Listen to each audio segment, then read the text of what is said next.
Me doctor Priyal my fight with cancer. So आज आपण बोलूयात कॅन्सर ट्रीटमेंट, बाल्डनेस आणि हेअर लॉस. तर ह्या बाबतीत ना बरेच मिस लोकांचे आहे समाजामध्ये, बरेच त्याचे गैरसमज आहेत त्या संदर्भात. तर काय होतं ना, की प्रत्येक कॅन्सर पेशंट जेव्हा ट्रीटमेंट घेतो, किमो रेडिएशन्स घेतो तेव्हा त्याला टोटल बाल्डनेस म्हणजे पूर्ण टक्कल त्याचं होतं असं नाही आहे. ते डिपेंड करतं पेशंटच्या स्वतःच्या इम्युनिटी, रोगप्रतिकारशक्ती, ट्रीटमेंट किती सिव्हिरिटी आहे, आजाराची किती सिव्हिरिटी आहे. हे बघा, म्हणजे प्रत्येक आजाराची एक म्हणजे स्टेजेस असतात, किती सिव्हिरिटी आणि त्याच्यानुसार त्याची ट्रीटमेंट ठरते. सो आता ट्रीटमेंट किती सिव्हिअर आहे, आजारानुसार ट्रीटमेंटसुद्धा किती सिव्हिअर आहे आणि त्या ड्रग्सचा, त्या सिव्हिअर ट्रीटमेंटचा तुमची बॉडी कशी रिॲक्ट करते, तुमच्या बॉडीवर काय परिणाम होतात, हे प्रत्येक पेशंट टू पेशंट व्हेराय असते. म्हणजे आजार जसे स्टेजेस, त्याची सिव्हिरिटी व्हेराय करते पेशंट टू पेशंट, तसंच ट्रीटमेंटही व्हेराय करते आणि बॉडी त्या ट्रीटमेंटला रिॲक्शन जी असते बॉडीची, तीही प्रत्येक पेशंट टू पेशंट व्हेराय करते. तर आता मी जेव्हा माझी ट्रीटमेंट घेतली तेव्हा मला किमो हे लागले नाहीत. देवाच्या कृपेने एक गोष्ट माझ्यासोबत खूप चांगली झाली. हा जो टाईप आहे ॲडिनॉइड सिस्टिक कार्सिनोमा मला होता, राईट पॅरोटिड ग्लँडचा. तर मला फक्त रेडिएशन्स लागते. मी त्याला फक्तही म्हणणार नाही, 20 रेडिएशन्स मी घेतले आणि that was like life threatening condition for me. Die situation होती ती माझ्यासाठी, ते 20 रेडिएशनसुद्धा. सो ड्युरिंग रेडिएशन 8 दिवसातच मला असं झालं की माझा जो रेडिएशनचा एरिया कवर केला होता, म्हणजे पॅरोटिड ग्लँड आहे, मग हा जो सगळा एरिया माझा कवर केला होता, तेवढ्या एरियामध्ये मला बाल्डनेस आला. म्हणजे 8 दिवस झाल्यानंतर रेडिएशनचे लिटरली बंच ऑफ हेअर्स माझ्या हातात एक दिवस आले कोंब करताना. तर आणि at that time I realise की मला एवढे तो बंच आला माझ्या हातात, तर मला किती त्रास झाला. माझे हेअर्स नॉर्मल ॲव्हरेज माझे हेअर्स आहेत, लॉंग एकदम सुंदर माझे हेअर्स नव्हतेच. पण तेही जेव्हा माझ्या हातात आले, गळून पडले, तेव्हा मला किती त्रास झाला. आणि जेव्हा एखाद्या स्त्रीचे लांब कमरेवर त्याची वेणी पडते आणि छान केस आहेत, तेव्हा तिला टोटल बाल्डनेस येतो, तिला पूर्ण टक्कल होतं किमो घेतल्यानंतर, तर तिच्या वेदना किती तिला असह्य असतील, किती तिला त्रास होत असेल, त्यावेळेस मी ते म्हणजे समजू शकत होते. सो आपल्या सोसायटीमध्ये काय आहे की आता एखाद्या पेशंटला कॅन्सर डिटेक्ट झाला, आजार डिटेक्ट झाला, तेव्हा अरे बापरे, आता हिला किमो द्यावं लागतील, मग हिचं केस गळतील, पूर्ण टक्कल होईल, असं आधीच बोलल्या जातं. आणि किंवा पेशंटला तुम्ही भेटायला जाता तेव्हा तिला ठीक आहे, पण आता तुला किमो सुरू होतील, मग तुझ्यात एवढे सुंदर केस आहेत, ते गळून पडतील, तुझं टाळ पडेल. आणि मग तुम्ही असंही म्हणता की ठीक आहे, ते केस काय येऊन जातात काही दिवसांनी. तुम्ही पहिले असं बोलून की तुझे आता केस गळणार आहेत हे बोलून त्या पेशंटला तुम्ही दुखवताही, आणि नंतर त्या पेशंटच्या जखमेवर असं म्हणून की परत ते केस उगवतील असं म्हणून मिठीच होतं. हे म्हणायचंच कशाला? तिचं ट्रीटमेंट घेण्याच्या आधीच तुम्ही तिचं खच्चीकरण का करता? त्या पेशंटचं तुम्ही मानसिक खच्चीकरण का करताय? तिचं मनोबल वाढवायचं असतं, तर तुम्ही असं बोलून तिचं अजून मनोबल कमी करता. सो प्रत्येक पेशंटमध्ये बाल्डनेस हा येतोच असे नाही. प्रत्येक पेशंटला हे किमो घेतल्यानंतर टाळ पडतंच असं नाही. ते डिपेंड करतं त्याचा आजार, त्याची सिव्हिरिटी, ट्रीटमेंट सिव्हिरिटी ह्यावर. काही लोकांना ओव्हरऑल फक्त हेअरफॉल होतो.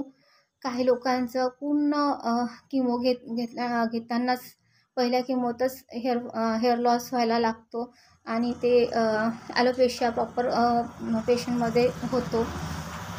तर हे प्रत्येक पेशंटमध्ये व्हेराय करतं. प्रत्येक पेशंटची बॉडी त्या ट्रीटमेंटला वेगळ्या प्रकारे रिॲक्ट करते. आणि माझा तसंही त्या ट्रीटमेंटमध्ये काय असतं, जेव्हा मी किमो रेडिएशन्स घेतो तेव्हा आपण कुठलंही केमिकलयुक्त, कुठलंही कॉस्मेटिक्स किंवा काहीही वापरू शकत नाही. नॉर्मल मी तेलही केसांना लावलं नाही त्या दिवसात, कारण हेअर वॉश मला शॅम्पू करायला नव्हतं सांगितलं. नॉर्मल पाण्याने हेअर वॉश करायला सांगितलं होतं. उन्हाळ्याचे दिवस होते, ऑलरेडी इतकी हीट वाढली होती शरीरातली. थंड पाण्याने मी नॉर्मल अंघोळ करायचे आणि माझं जे स्काल्प होतं ते ऑइली स्काल्प होतं. म्हणजे 2 दिवसात माझं स्काल्प ऑइल सोडतं आणि माझे केस ऑइली दिसतात. तो ऑलरेडी माझं जे स्काल्प होतं ते ऑइली होतं आणि त्याच्यामुळे धूळ आणि ते उन्हाळ्याचे दिवस, गरमी त्याच्यामुळे ते एक अनहायजेनिक ती परिस्थिती जेव्हा आपल्या स्काल्पवर होते धुळीमुळे आणि घामामुळे, तर त्याच्यामुळे ओव्हरऑल हेअर लॉस तो नॉर्मल असतो त्या कंडिशनमध्ये. पण टोटल बाल्डनेस हा प्रत्येक पेशंटमध्ये नसतो. आता रिसेंटली एक पेशंट आहे की सी रेक्टमची पेशंट, स्टेज 2ची पेशंट. आधी किमो रेडिएशन्स घेतले आणि आफ्टर दॅट ऑपरेट केलं. त्या पेशंटचे केस इतके सुंदर होते, एव्हरीवन प्रत्येकाला असं वाटत होतं की आता किमोमध्ये ह्याचे केस जातील. पण त्या पेशंटचे हेअरफॉल झाला, पण टोटल बाल्डनेस किंवा टक्कल जे म्हणतो ते पडलेलं नाही आहे. सो हे जे मिथ्स आहेत आपल्या मध्ये, हे जे गैरसमज आहेत त्या आजाराबद्दल की आता ही ट्रीटमेंट घेताना प्रत्येक पेशंटला हा बाल्डनेस येतो, टक्कल पडतं, केस जातात. तर हे खूप चुकीचं आहे. ते प्रत्येक पेशंटमध्येच होतं असं नाही आहे. आणि माझंही जे झालं होतं, जेवढं रेडिएशन एरिया जो तेवढा झाला होता, तर तिथे न्यू ग्रोथ झाली आणि न्यू बिगिनिंग तिथे एक पॉझिटिव्ह बिगिनिंग मी म्हणेन माझ्या इथे झाली आणि त्याने मी पण खूप सुखावले होते. तर आत्ता तुम्ही जे माझे बघू शकता, हे जे हेअर्स आहेत हे असेच माझे आधीही होते आणि आताही आहेत. फार काही त्याच्यामध्ये बदल झालेला नाही आहे. हेअर लॉस तेव्हा खूप झाला, पण ती आता त्याची जी हेअरची कंडिशन्स आहे ते आता सुधारती आहे, नॉर्मल होत आहे. फक्त एवढं होतं की हेअर्स ग्रे जे म्हणू आपण ग्रे हो झाले माझे, ते प्रमाण माझं खूप वाढलेलं आहे. मे बी ते एजमुळेही असू शकतं, जे नॉर्मली सगळ्यांमध्येच होतं सध्याच्या पोल्युशन आणि ह्या सगळ्या गोष्टींमुळे. पण माझ्या म्हणजे फक्त मी अनुभवलं की माझं जे आता हेअर ग्रेइंग आहे ते जरा जास्त वाढलं आहे. तर ते ह्या ट्रीटमेंटमुळेच झालं असेल असंही मी म्हणत नाही. त्याला एजिंग फॅक्टर पण असेल किंवा त्याला एक काय म्हणू स्ट्रेस फॅक्टर पण असू शकतो किंवा मी माझं जास्त ट्रॅव्हलिंग होते त्याच्यामुळे पोल्युशन फॅक्टरही असू शकतो. पण हा एक एवढा चेंज मी जाणं की माझे हेअर ग्रेइंगचे जे प्रमाण आहे ते वाढलेलं आहे आणि मी त्यासाठी काहीही करत नाही. मी कुठलाही हेअर पॅक किंवा कुठलंही कॉस्मॅटिक मी माझ्या केसांवर किंवा स्काल्पवर यूज करत नाही. नॉर्मल मी फक्त हेअर वॉश करते आठवड्यातून, बाकी काहीही करत नाही.